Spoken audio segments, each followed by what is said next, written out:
Bom, e se a arma mais letal, usada para tentar deslegitimar um Estado moderno, não for, tipo, um míssil de última geração? Exato. Ou uma sanção diplomática internacional, né? Pois é. E nem mesmo um embargo econômico, sabe? Mas sim os próprios textos sagrados que ajudaram a fundar esse mesmo Estado. É uma premissa retórica, assim, avassaladora. Muito. Imaginemos um cenário onde as escrituras que um povo usa para justificar a sua existência são viradas do avesso e usadas como prova de acusação contra ele mesmo. Transforma totalmente o que deveria ser um debate sobre fronteiras físicas, sobre geografia pura e simples, Aham. e transforma num campo de batalha literário, né? E teológico de milhares de anos. A complexidade de navegar por isso é tremenda. Nossa, com certeza. E é exatamente por essa complexidade que o mergulho profundo de hoje promete ser tão revelador. Sem dúvida. Vamos analisar um documento que se propõe a fazer exatamente isso. As fontes que temos em mãos hoje formam um texto com uma carga política e religiosa, olha, extremamente pesada. Muito pesada. Trata-se de uma crítica islâmica e corânica contundente. Isso. E o objetivo central do autor ali, a gente nota que é desconstruir peça por peça as narrativas teológicas, históricas e raciais, sabe? Sim, aquelas narrativas que são frequentemente utilizadas para justificar agendas políticas modernas. Mais especificamente, o sionismo e a fundação do Estado de Israel. Mas, antes de entrarmos na mecânica desse documento, é crucial estabelecermos as regras do jogo para nossa conversa de hoje. Fundamental. Eu faço questão de frisar isso. Para quem acompanha a nossa análise, a bússola aqui é a imparcialidade estrita.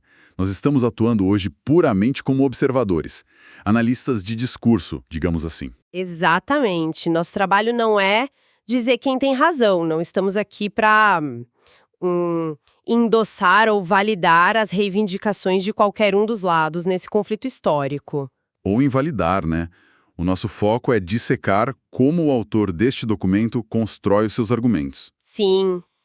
Queremos entender a engenharia por trás dessa retórica toda. É tipo entrar na mente do estrategista e ver como as peças são movidas no tabuleiro, sabe? Para tentar criar um checkmate ideológico. É uma analogia perfeita, porque a tática do autor é o que torna o texto um objeto de estudo tão fascinante para nós hoje. O que é fascinante aqui é que ele não usa apenas o referencial islâmico para atacar o adversário. Verdade, o documento utiliza uma combinação formidável. Ele mescla citações do Alcorão com passagens da própria Bíblia hebraica. Da Torá, né? Da Torá, isso. E intercala isso com referências de antropologia secular e história demográfica. Tudo com um objetivo bem claro de demolir o que ele classifica como 3 lendas fundamentais. As 3 lendas? Isso. O status de povo escolhido por Deus, a narrativa de pureza racial contínua e, por fim, o direito histórico e religioso sobre a terra da Palestina. Ok, então vamos desvendar isso. Começando pelo primeiro grande alvo que o autor tenta abater. A teologia do povo escolhido. Exato. O texto aponta como fontes sagradas judaicas, tipo a Torá e o Mishnah, constroem essa ideia. E só para dar um contexto rápido para quem não está familiarizado, o Mishnah é uma das principais obras rabínicas. É o que compila a tradição oral judaica. Isso, então é um pilar absoluto daquela fé. E o autor destaca como esses textos se referem aos judeus como filhos de Deus, ou povo sagrado. Ou, usando o termo em hebraico que é citado na fonte, Amulam, o povo eterno. É Olam, exato. E a tese do documento é que essa autopercepção teológica não ficou restrita à esfera espiritual, né? De jeito nenhum. O autor argumenta que essa crença foi instrumentalizada e que gerou uma narrativa de superioridade exclusiva que serve para legitimar ações políticas no presente. É a ideia de que, por serem uma nação sagrada, possuiriam um direito inalienável. Um status de imunidade, sabe? Que paira acima do julgamento, da moralidade comum ou das regras aplicadas a outras nações. Olha, a analogia que me vem à mente, lendo como o autor descreve essa dinâmica, é a de um passe VIP eterno para um clube super exclusivo. Um passe VIP eterno, gostei. É tipo, a narrativa diria assim, nós temos acesso irrestrito, a nossa entrada foi garantida diretamente pelo dono do universo. E as regras normais simplesmente não se aplicam a nós. Exato. E o que o texto tenta fazer é provar de forma quase cirúrgica que esse passe VIP foi revogado há muito tempo. Ou pior. Que ele nunca existiu de forma incondicional. E é aí que entra o verdadeiro golpe retórico do documento. O que é fascinante aqui é a tática, né? Porque seria muito fácil para o autor islâmico simplesmente citar o Alcorão para dizer, vocês não são o povo escolhido. Sim, seria o caminho mais óbvio. Ele até faz isso. Aponta passagens corânicas que afirmam que todos são apenas seres humanos, sujeitos à mesma balança divina. Aquela ideia de que do pó viemos e ao pó voltaremos sem distinções étnicas. Isso. Mas ele sabe que isso não convence o outro lado num debate. Então a estratégia principal é usar a própria jurisprudência teológica judaica como arma de desconstrução. Nossa, eu acho isso brilhante do ponto de vista do debate argumentativo. Porque em vez de dizer que o livro dele prova que a outra narrativa está errada, ele muda o foco. Ele diz, os seus próprios fundadores, os seus próprios profetas, provam a sua contradição. Precisamente. O texto mergulha muito fundo nos salmos, nos escritos de profetas como Jeremias. Na própria Torá também. O autor compila dezenas de momentos de extrema tensão entre Deus e os israelitas. Ele destaca narrativas de punição divina implacável, né? Exílio forçado, perda repetida da terra. E pragas. E tudo isso, segundo o autor aponta nas fontes, justificado textualmente pela quebra da aliança e pela desobediência. As fontes são bem implacáveis nesse ponto. Eu lembro de uma passagem onde o documento cita diretamente Moisés na Torá. Com palavras duríssimas. Sim, dizendo algo na linha de eu conheço a vossa rebelião e a vossa dura cerviz. E que quanto mais depois da morte dele, eles se corromperiam, né? Isso. E depois ele traz o profeta Jeremias, relatando como Deus teria abandonado a sua própria herança, entregando o povo aos inimigos e ao exílio. Devido a uma multiplicidade de pecados e idolatria. É bem pesado. A arquitetura lógica do autor aqui visa desmoronar a ideia de imunidade que a gente mencionou. Sim. Ele questiona o seguinte: como pode um grupo político moderno fundamentar a sua legitimidade na premissa de ser o amado e imune de Deus, se os textos que inauguraram essa relação relatam repetidamente a ira e o rompimento do pacto divino? É uma boa pergunta retórica. Mas, pera, deixa eu fazer o papel de advogada do diabo aqui só para aprofundar. Manda. Praticamente qualquer grande religião tem histórias de desobediência e punição de seus seguidores, sabe? É super comum. Claro, é o padrão humano falhar. Então, como o autor transforma narrativas de castigo religioso em um argumento de cancelamento de contrato com validade geopolítica? Não é um salto muito grande? É pela ênfase na condicionalidade. O autor constrói a tese de que o passe VIP, voltando à sua analogia, possuía letras miúdas contratuais. Entendi. Letras miúdas. Muito claras. O pacto era inteiramente condicional, dependente da obediência à lei divina e da prática da justiça. Então não era um amor incondicional sem consequências. Na leitura do autor, não. Ao elencar as profecias hebraicas de destruição como punição por adorar outros deuses, o autor tenta estabelecer uma base legal inquestionável para declarar que o contrato original foi quebrado. Anulado de vez. Não foi uma mera advertência, foi uma quebra de cláusula resolutiva. Exato. Uma quebra de contrato espiritual. Certo, entendi a engenharia desse primeiro ataque, mas olha, isso levanta um problema imediato para o autor do documento. Qual? Se o pilar teológico balança. Tipo, se no tribunal retórico o contrato espiritual é declarado nulo, o que sobra para legitimar a conexão com a Terra? E sangue? A biologia? Exatamente, sobra o sangue. O argumento de que, olha, mesmo que o contrato espiritual esteja em suspenso, nós somos os descendentes físicos diretos. Das pessoas que construíram civilizações naquela terra milênios atrás. A pura ancestralidade. E o autor compreende essa transição perfeitamente bem.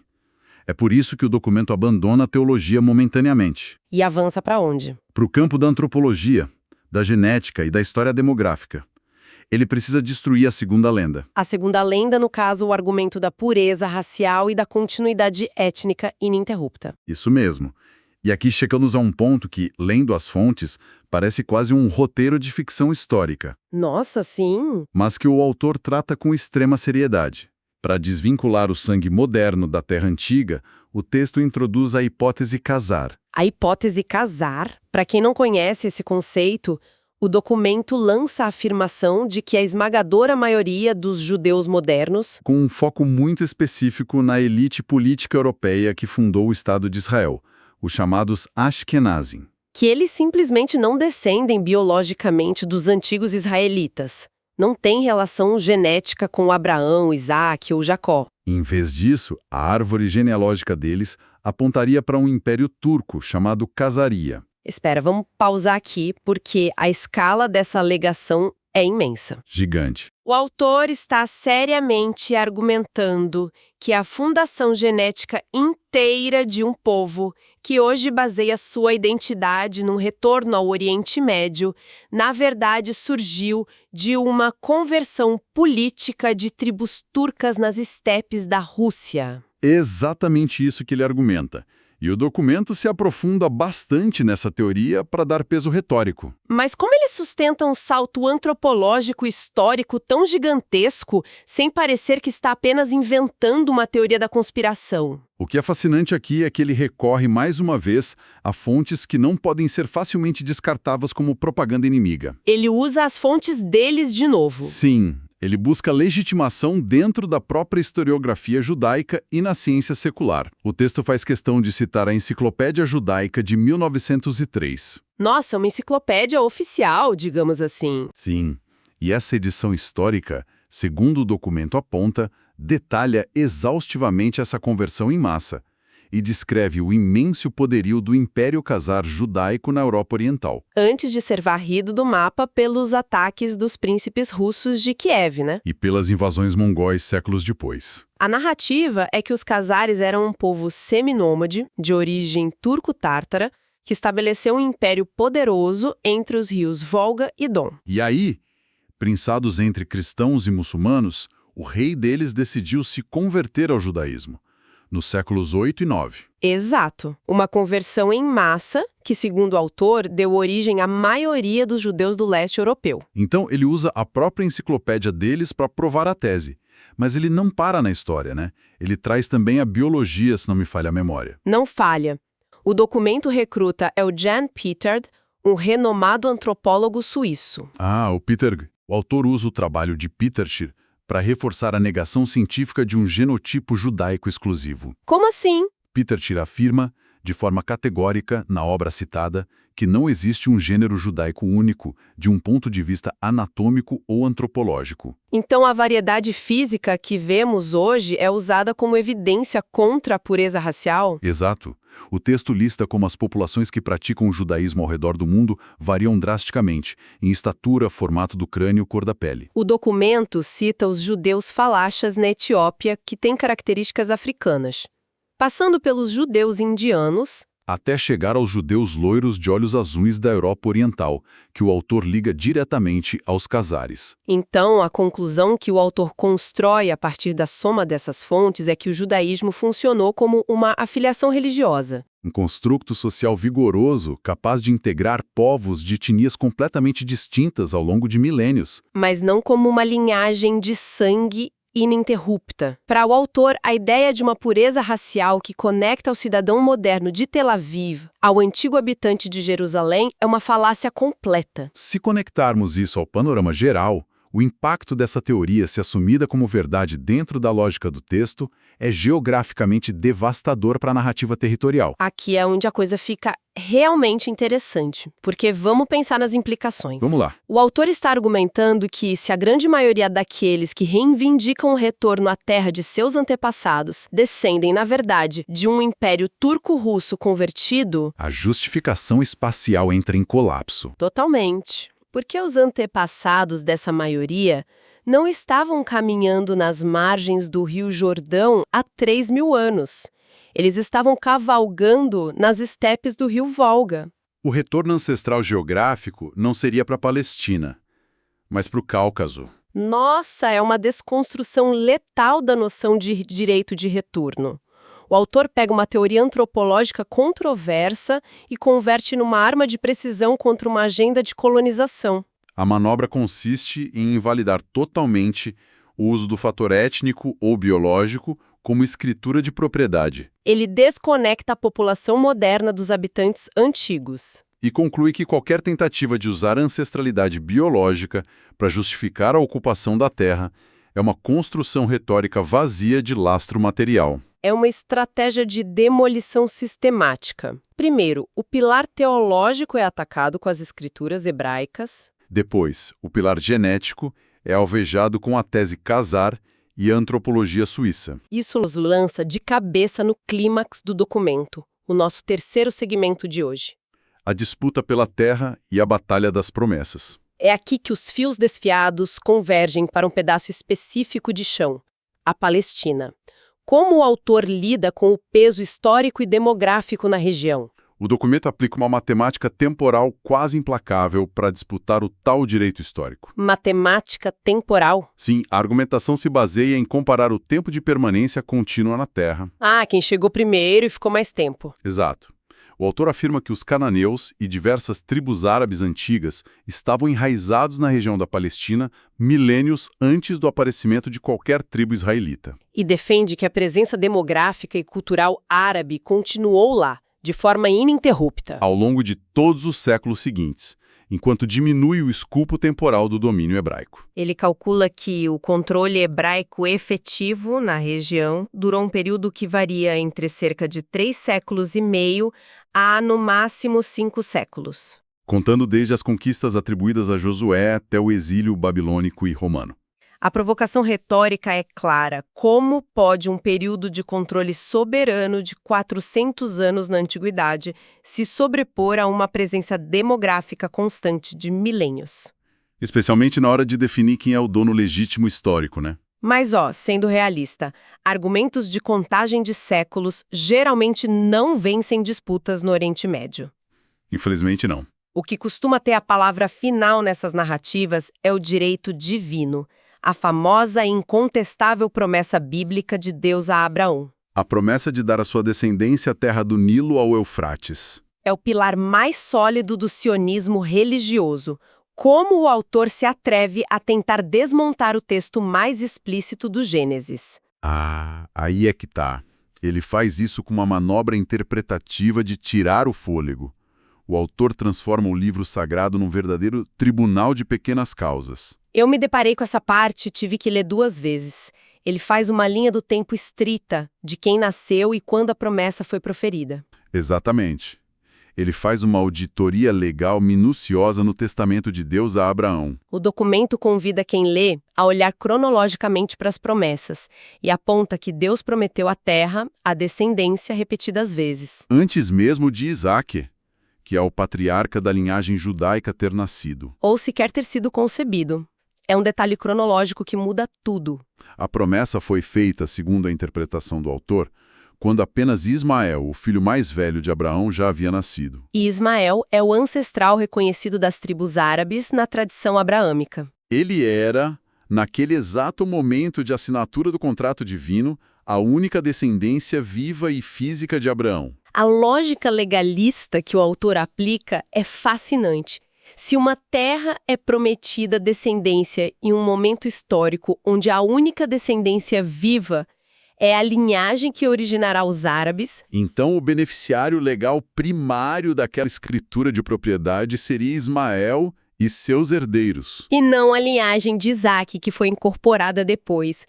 Nossa, é uma reinterpretação audaciosa e completa de quem detém a primogenitura. Ele usa as regras de sucessão patrimonial contra a narrativa estabelecida. Mas o autor sabe que esse é um argumento que pode ser rebatido. O outro lado pode dizer que Isaac foi o filho da promessa espiritual independentemente da ordem de nascimento. Com certeza.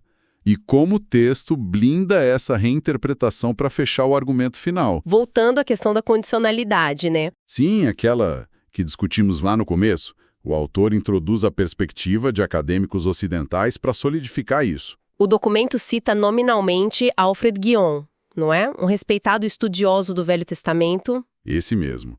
Guion é evocado para asseverar que a promessa da terra da Palestina nunca, em nenhum versículo, foi um cheque em branco incondicional. A posse nunca garantiu posse perpétua independentemente do comportamento. Estava sempre atrelada a cláusulas. Cláusulas de bom comportamento, manutenção da fé, prática da justiça e obediência absoluta à lei divina. E aqui o arco argumentativo se fecha com precisão. Então, o que significa tudo isso, no final das contas? Significa que, na visão apresentada pelo documento, a antiga aliança hebraica foi inquestionavelmente violada pelas transgressões confessadas pelos próprios profetas judaicos. Aquilo que vimos no primeiro segmento. Portanto, o contrato espiritual está cancelado e a imunidade foi perdida. E o direito consanguíneo também foi anuado no segundo segmento pela hipótese casar. Na cosmovisão arquitetada neste texto, a terra não fica num limbo jurídico, então. A posse reverte para o proprietário original. Que é Deus. E a premissa do autor é que Deus concede essa administração terrena àqueles que mantêm a verdadeira fé, a retidão e as boas obras, no presente. E, obviamente, apontando para a linhagem não rompida de Ismael, o documento sugere que o Islã e a comunidade muçulmana são os verdadeiros herdeiros. Tanto por direito testamentário antigo, quanto por fidelidade espiritual contínua. É o julgamento final dentro do tribunal literário que o texto construiu. O autor desqualificou o status de eleito divino, esvaziou a pretensão de continuidade racial e reescreveu o beneficiário da promessa fundacional. É uma jornada intelectual, argumentativa e retórica que exige muito fôlego de quem lê. Recapitulando o mapa que atravessamos na análise de hoje, mergulhamos num documento de caráter profundamente político e religioso. Que se lança na missão de desmontar os alicerces de um Estado moderno e de um movimento político. E vimos a mecânica disso, usar a própria Torá e os profetas contra a ideia de imunidade sagrada. Recrutar uma enciclopédia de 1903 e teorias antropológicas sobre tribos turcas para romper a linhagem de sangue. E aplicar uma lupa implacável sobre a cronologia do Gênesis para contestar o herdeiro legítimo da Terra. E sabe por que é tão crucial que a gente dedique tempo para dissecar essas construções? Sim, porque isso importa para quem acompanha a nossa análise.